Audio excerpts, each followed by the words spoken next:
right? So which means you need to bring onto the table some value which they can see, right? So from day one, you have to hit the ground to work. So for people who are in the first year, trust me, by the time you blink your eyes, you're already in the last year.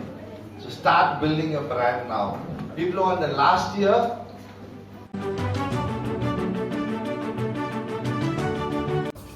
I finished college in '97.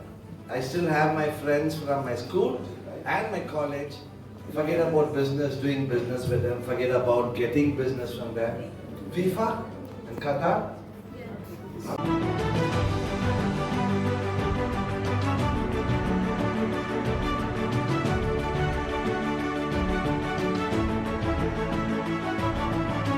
And all from my understanding, I have experienced this thing. So, that, I love it, Gen Z. Big round of applause to Gen Z guys.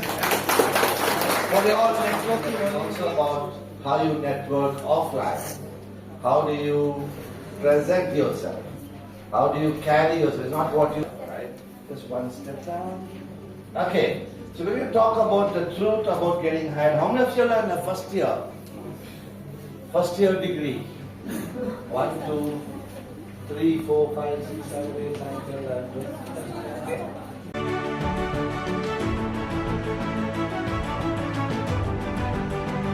If you do not network with people next to you now, you're not going to be taking advantage of all the relationship 10 years, 15 years.